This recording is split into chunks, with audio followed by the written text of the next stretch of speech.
Start कर रहे हैं जो कि equilibrium application of Newton's law for rotation. ठीक है, अब जो हमारा इक्विलिब्रियम है, ठीक, हमारा जो कोई भी बॉडी है वो इक्विलिब्रियम में कब होती है, या तो वो बॉडी रेस्ट में हो या जो है उस पर वो मूव कर रही हो किसी कांस्टेंट वेलोसिटी के साथ या कांस्टेंट एंगुलर वेलोसिटी के साथ। ठीक है, इक्विलिब्रियम हमें पता है कब होती है, जब इक्विलिब्रियम होगी कोई भी बॉडी इन इक्विलिब्रियम स्टेट में होगी। इक्विलिब्रियम स्टेट में जब भी कोई बॉडी होगी तो उससे ना ही कोई एक्सेलरेशन होगी और ना ही कोई फोर्स होगी। No acceleration no force. क्या मतलब है, मतलब इसका कि अगर कोई भी बॉडी जो है वो इक्विलिब्रियम में कब होती है, जब उस पर कोई भी एक्सेलरेशन नहीं होगी, कोई भी फोर्स नहीं होगी।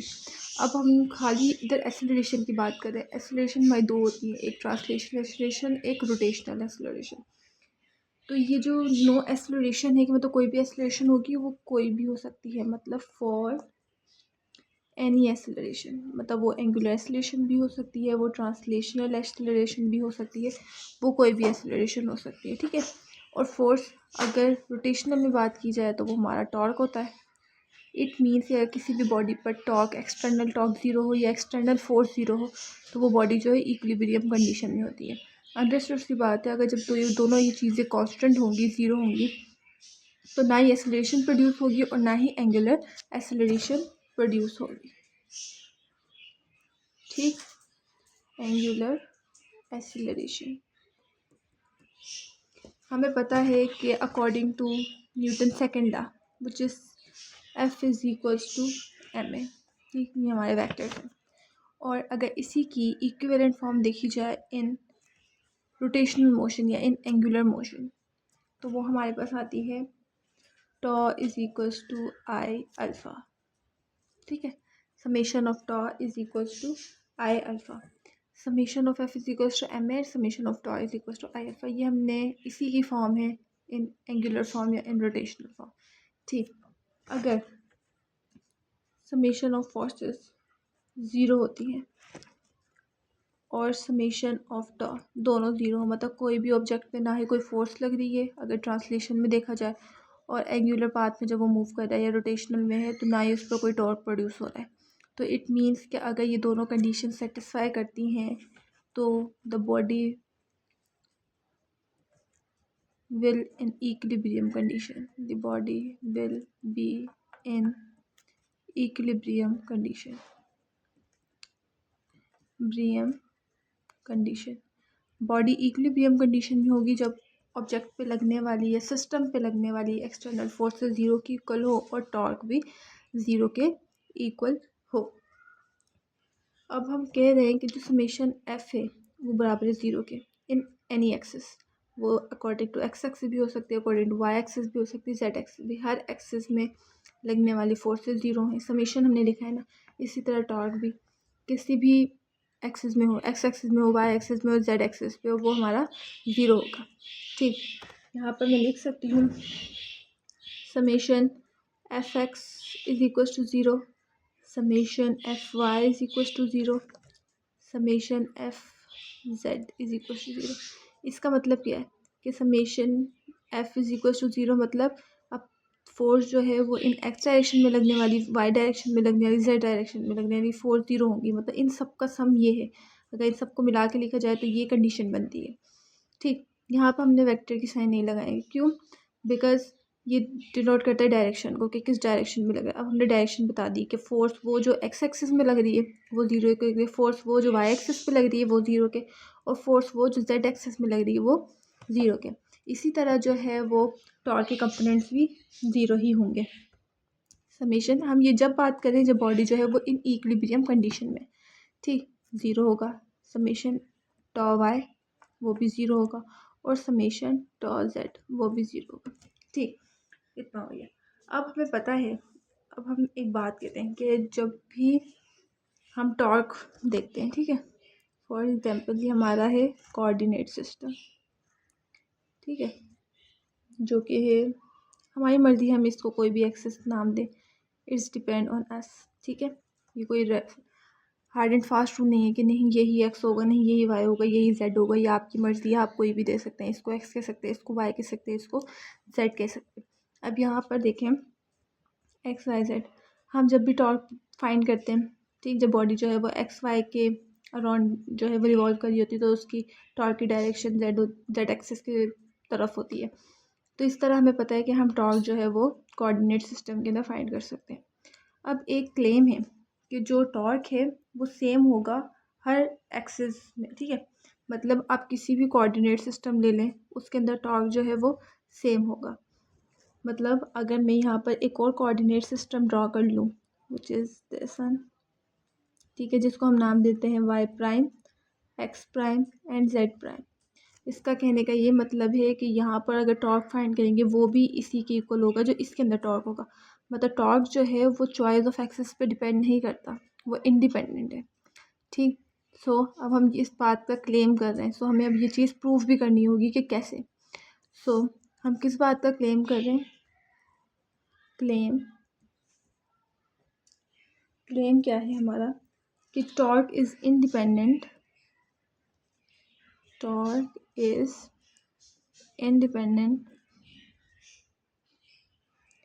independent of choice of axis,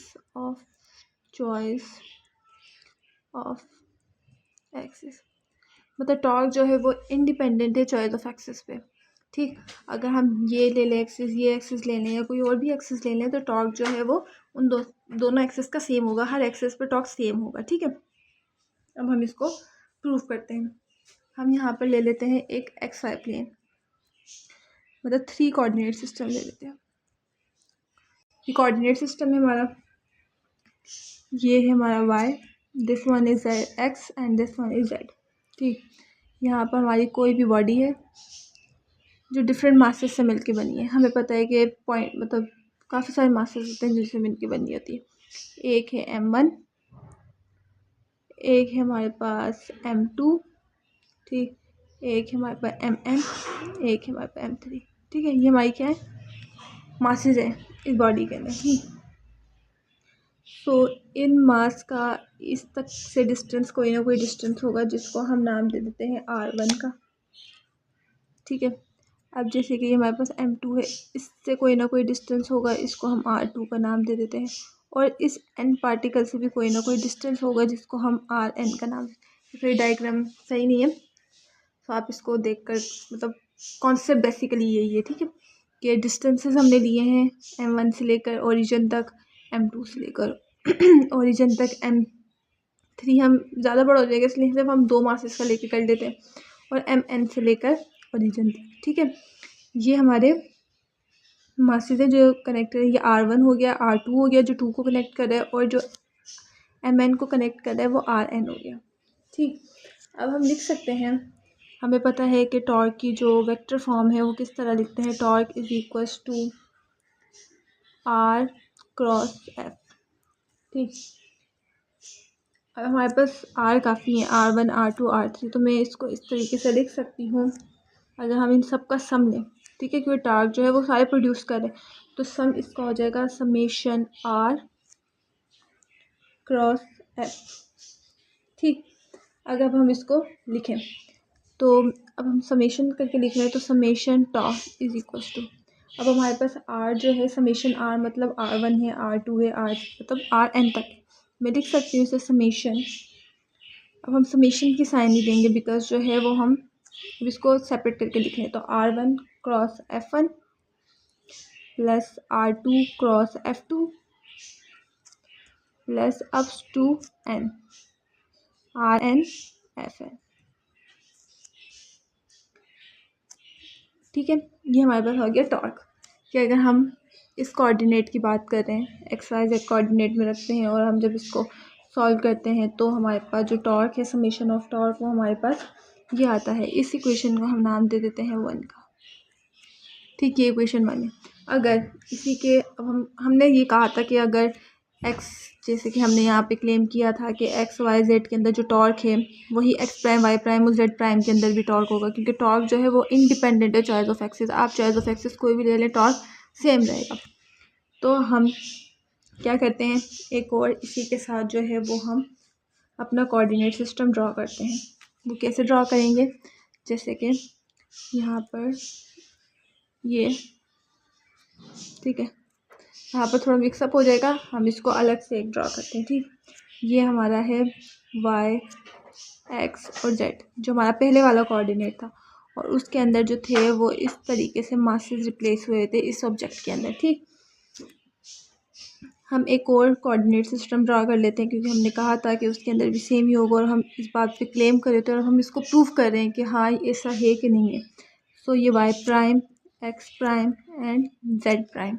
ठीक है, हम यहाँ पर, हमें पता है ये बॉडी जो है वो डिफरेंट मासेस से मिलके बनी है, बट यहाँ पर हम कंसिडर करेंगे ओनली वन मास, बिकॉज हम सॉल्व कर रहे हैं। सो इस मास से लेकर इस तक का जो डिस्टेंस होगा वो हमारे पास होगा r1। ठीक है, वो है हमारे पास r1। अब जो ये पॉइंट है और इस पॉइंट, इन दोनों पॉइंट का अगर हम डिस्टेंस फाइंड करें तो वो हमारे पास हो जाएगा डेल्टा r1। अब जो फर्स्ट कोऑर्डिनेट सिस्टम का एक्सिस और सेकंड कोऑर्डिनेट सिस्टम, इन दोनों के जो एक्सिस है, अगर हम इन दोनों के बीच में डिस्टेंस लें तो वो हमारे पास आ जाएगा आर पी का नाम दे देते हैं हम उसे। ठीक है, ये हमने सिर्फ नेमिंग दी है डिफरेंट कंपोनेंट्स को, यहाँ से लेकर यहाँ तक r1। ठीक, अगर यहाँ पर हम एक और ले लेते हैं पॉइंट, ठीक है, उसको अगर हम इसके साथ ज्वाइन करेंगे तो वो हमारा r2 हो जाएगा। ठीक, और अगर उसी पॉइंट को हम इसके साथ ज्वाइन करेंगे तो वो r2 हो जाएगा। मतलब डिफरेंट मासेस के लिए हम और मासेस के लिए भी कर सकते हैं, बट यहाँ पर हम सिर्फ एक मास के हिसाब से इसको देख रहे हैं। ठीक, तो मैं लिख सकती हूँ, अगर आप देखें तो ये जो है हमारा r1 और delta r1 according to right hand rule. ठीक है, ये ऐसे है और ये जस्ट ऐसे, ये एरो है। ठीक, according to right hand rule, तो ये जो है वो इन दोनों का सम है। ठीक, तो हम इसको लिख सकते हैं इस तरीके से कि R P plus delta r1 is equals to r1। कैसे, अब देखिए ये r1 है हमारा, ठीक, और ये जो डेल्टा p है और डेल्टा r1, इन दोनों का सम क्या है r1। मतलब इसको और इसको ये राइट हैंड रूल के through, right hand rule sorry, vector addition जब हम करते हैं तो उसके थ्रू इन दोनों को एडिशन कर रहे, ऐड हो रहे हैं, तो हमारे पास r1 आ रहा है। ठीक, अगर हम यही चीज़, अगर हम यहाँ से डेल्टा r1 फाइंड करें तो वो किसकी इक्वल हो जाएगा, r1 माइनस rp के। ठीक, इसी तरह हम डेल्टा r2 भी फाइंड कर सकते हैं, तो वो हो जाएगा सिंपली r2 माइनस rp के। इसी तरह f2n तक भी हम फाइंड कर सकते हैं, मतलब डेल्टा rn, जो कि बराबर हो जाएगा rn माइनस rp। ठीक, ये इसके इक्वल हो गया। अब हम जो है वो टॉर्क फाइंड करेंगे प्राइम के लिए। पहले हमने जस्ट टॉर्क जो है, जो इक्वेशन 1 का नाम दिया था, ये टॉर्क हमने सिर्फ एक्स वाई जेड प्लेन के लिए इस्तेमाल किया था। अब हम जो है वो टॉर्क फाइंड करेंगे X prime, Y prime and Z prime के लिए। तो ये हमारे पास कंडीशन थी।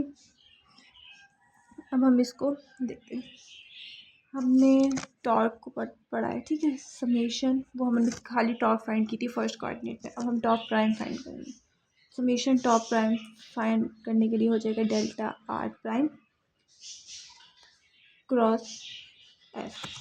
ठीक, तो मैं इसको लिख सकती हूँ समेशन, समेशन तो हम हटा देंगे क्योंकि डेल्टा आर प्राइम को हम खोल रहे हैं। ठीक है, तो ये हो जाएगा हमारे पास डेल्टा r1 क्रॉस एफ, ठीक, प्लस r2, मतलब delta r2 cross f2 and plus f2 N delta rn cross fn तक। ठीक, अब देखें आप समेशन टॉप प्राइम हम फाइंड करें।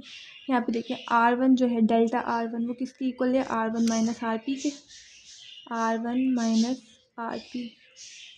ठीक, यहाँ से आपको नज़र आ रहा होगा कि जो डेल्टा r1 है वो बराबर है r1 माइनस rp के क्रॉस f प्लस, अब जो डेल्टा r2 है वो किसकी इक्वल है, r2 माइनस rp के, ठीक, क्रॉस f2। इसी तरह अगर n का देखा जाए तो ये हो जाएगा rn माइनस rp के, और क्रॉस एफ एन। ठीक है, ये हो गया। तो हम क्या करेंगे, ये जो फोर्स कंपोनेंट है इनको इसके साथ मल्टीप्लाई करेंगे। तो summation top prime is equals to F को इसके साथ करेंगे तो ये हो जाएगा R1 cross F1, R1 cross F1। मैंने यहाँ पे F1 नहीं लिखा, ठीक है। R1 क्रॉस F1, ये माइनस RP क्रॉस F1। ठीक, F1 को हमने इससे मल्टीप्लाई किया, फिर इससे मल्टीप्लाई किया, प्लस तो ये हो जाएगा R2 क्रॉस F2। अब हम F2 को मल्टीप्लाई करें, ठीक है। इन पे वेक्टर साइन आएंगे, ठीक है, आप लगा लें F2 और माइनस RP क्रॉस F2। ठीक, इसी तरह n वाला भी ऐसे टर्म होगा, RN cross FN minus RP cross FN। ठीक है, RP क्रॉस FN। अब आप देखिए हमारे पास R2 वाले, F1 वाले और ये FN वाले, ये हमारे पास अलग कर देंगे, और जो PP वाले हैं उनको हम अलग करके लिखेंगे। तो हम इसको किस तरह लिखेंगे, tau prime is equals to R1 cross F1 plus R2 cross F2। ठीक है, R1 और R2 F2 वाले एक जगह करके लिखे, और साथ में RN plus up to RN cross FN। ठीक है, ये NN वाले हो गए। अब हम लिखेंगे P वाले। ठीक, ये PP वाले सारे माइनस माइनस वाले। अगर मैं इसमें से माइनस कॉमन ले लूँ और इन सब में देखें RP है, तो अगर मैं RP को भी कॉमन ले लूँ तो ये हमारे पास क्या बनाएगा, बचेगा हमारे पास F1 plus F2 plus FN। ठीक है, ये हमारे पास बचा। अब tau summation tau prime is equals to R1 cross F1 R2 cross F2, ये हम इसी तरह लिखेंगे अभी, R1 cross F1 plus R2 cross F2 plus up to n plus RN cross FN minus RP multiply. ठीक, ये किसके equal हो जाएगा, समेशन F के। और हमें पता है इन इक्विलिब्रियम कंडीशन समेशन F जो होता है वो ज़ीरो के इक्वल होता है। अगर ये ज़ीरो होगा तो ये पूरा टर्म ज़ीरो हो जाएगा, क्योंकि ये RP जो है इससे मल्टीप्लाई हो रहा है, क्योंकि ये ज़ीरो तो RP इससे मल्टीप्लाई होगा, तो ये पूरा टर्म जो है वो ज़ीरो हो जाएगा। सो हम यहाँ पर लिख सकते हैं summation tau prime is equals to R1 cross F1 plus R2 cross F2 plus RN cross FN। ठीक, अगर देखा जाए जो हमने पहले इक्वेशन 1 को नाम दिया था, मतलब हमने जब टॉर्क फाइंड किया था, खाली समेशन टॉर्क फाइंड किया, उसकी वैल्यू भी ये आ रही थी, और जब हमने समेशन टॉ प्राइम फाइंड किया उसकी वैल्यू भी ये आ रही। तो हम लिख सकते हैं summation tau is equals to summation tau prime. It means कि हमने जो क्लेम किया था कि टॉर्क जो है वो किसी भी एक्सेस पे डिपेंड नहीं करता, चॉइस ऑफ एक्सेस पे आप कितने भी कोऑर्डिनेट सिस्टम में उन सब के अंदर टॉर्क जो है वो सेम ही होगा। तो हमने इस बात को जो है वो क्लेम किया था, और वो बात जो है वो हमने प्रूव कर दी कि किस तरह जो है समेशन टॉ जो है वो बराबर होगा समेशन टॉ प्राइम के।